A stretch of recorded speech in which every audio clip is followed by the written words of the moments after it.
ઉમરગામના વલવાડાના સંઘાડી ફળિયામાં આદિવાસીઓની જમીન પર માપણી કરવા આવનાર જીઆઈડીસીના અધિકારીઓ સામે ગ્રામજનોએ વિરોધ વ્યક્ત કર્યો છે।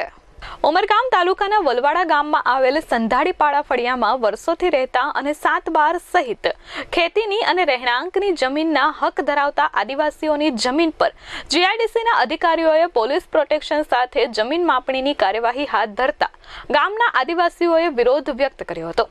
આ અંગે જીઆઈડીસીના અધિકારીઓ તરફથી કોઈ વિગતો આપવામાં આવી નથી, પરંતુ જમીન માલિક આદિવાસી પરિવારોએ આક્રોશ સાથે જણાવ્યું હતું કે અહીં ટ્રાન્સપોર્ટ નગર બનાવવા માટે સરકાર તેમને ધાકધમકી આપી બેઘર કરી રહ્યા છે, ખેતીની જમીન વિહોણા કરી રહ્યા છે।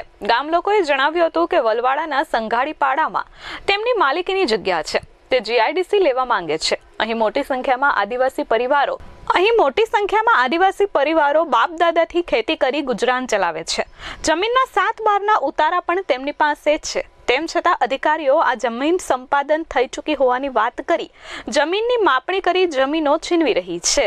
જમીન છે ને સાહેબ, અમારે માલકીની સવારે એ લોકો ભલે જીઆઈડીસી ની લેતા ભલે, પણ આ માલકીની જમીનમાં ઘૂસે કે એટલો અમારે આ તકલીફ કરીને આ લોકો હાથે ફરવું પડે। और हमारे પોતાની જગ્યા જો લેતા હોય તો આપણે જીવ બળે કે નહીં।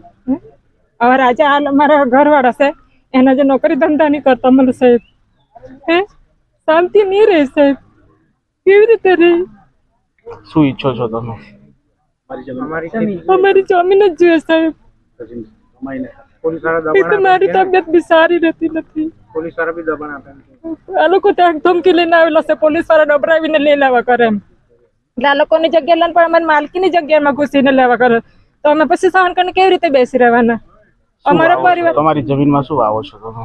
અમારે બધું ખેતરમાં છે, તુવેર છે, વાલ છે, હાલમાં ભાત રોપીએ છીએ, બધું જે તમે આદિવાસી માણસ છે, અમે ખેતી કરીને જીવવા વાળા માણસ, અમારે ખેતરો લઈ લો તો અમે ક્યાં જવાના? હમણાં અત્યારે લોકો તાર ખૂટે ત્યારે ક્યાંથી માપણી કરવા આવ્યા, અત્યારે ક્યાં ઘૂસીને માપ? હાલમાં અમે અહીંયા વલવાડા ગામમાં છે, જ્યાં બહુ અઘરી પરિસ્થિતિ ઊભી થઈ ગઈ છે કે ખેડૂતોની માલકી 7/12 પર જમીન અચાનક જીઆઈડીસી દ્વારા માપવામાં આવેલ છે।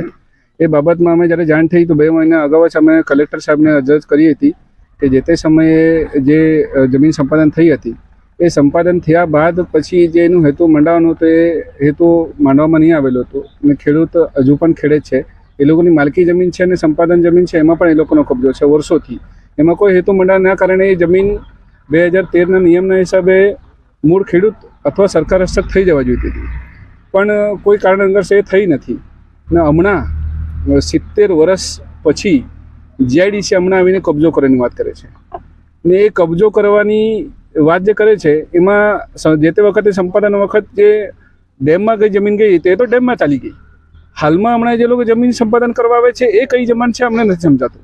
20 એકર જમીન સંપાદન છતાં હમણાં એ લોકો 40 હેક્ટર બતાવે છે, ને હાલમાં જે માપણી ચાલી રહી છે આજના દિવસે એ બાબતમાં અમે કલેક્ટર સાહેબને અરજી પણ આપેલી છે। એના પણ કલેક્ટર સાહેબે જીઆઈડીસીનું જે મુખ્ય કાર્યાલય સુરતમાં છે એના પર કાર્યાલયમાં પણ એ અરજી બાબતમાં ચર્ચા થઈ છે, એનો હવાલો ત્યાંથી અહીંયા પારડી મોકલવામાં આવ્યો છે અને પારડી ચકાસણી માટે આપ્યો છે, અને ચકાસણી થતી વખતે અહીંયા એ લોકો કબજો દેખાવા જોઈએ એટલા માટે અચાનક એ લોકો એક કલેક્ટરનો હુકમ લઈને માપણી કરે છે, તદ્દન ગેરકાયદેસર છે, લોકોની જમીનને હાનિ પહોંચે છે, લોકોનો હક છીનવાય છે।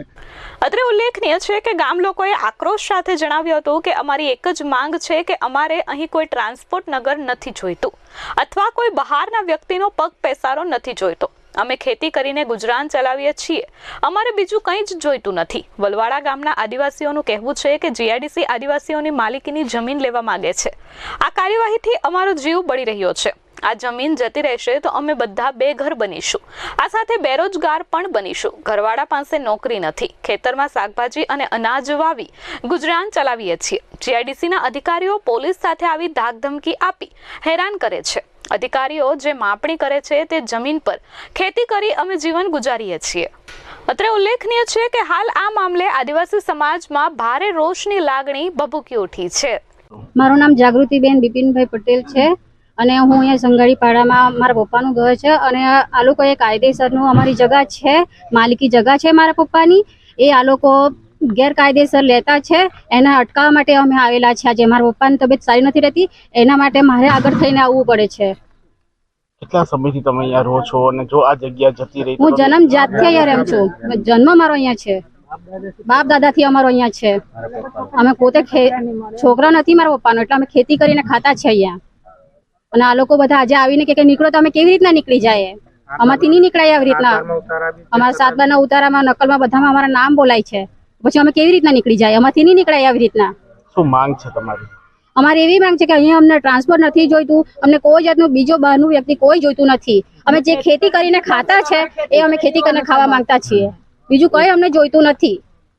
અમારી એટલી માંગ છે ને અમારી માંગ પૂરી કરજો. હા, વિરોધ તો અમારો, અમે આદિકાળથી વસતા આવેલા આદિવાસી નદી કિનારે વસીએ છીએ સાહેબ. ના અમારી બાપ દાદાની જમીન છે ના આજે જીઆઈડીસી આવ્યું છે, એ લોકો કહે છે કે એમાં કંપની ટ્રાન્સફર લાવવા માંગે છે. તો અમારે ત્યાં તો ખેતી કરીને જમીન છે, એમાં અમારા ઝાડ, કેરીના ઝાડ છે, ડાંગર રોપીએ છે, વાલ તુવર એ થાય છે, એનાથી અમારું ગુજરાન ચાલે છે સાહેબ. આ જમીન જ જો સાહેબ એ લોકો આદિવાસીને લઈ લે તો અમે આદિવાસી ક્યાં જવાના? શું કરશો તમે લડતમાં? લડત માટે તો સાહેબ અમે લડીશું એના માટે.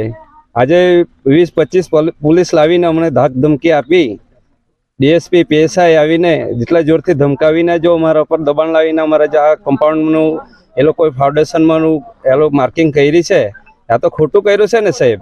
અમિત સિંહ રાજપૂત સાથે પ્રશાંત પંચાલ, S24 ન્યૂઝ, ઉમરગામ.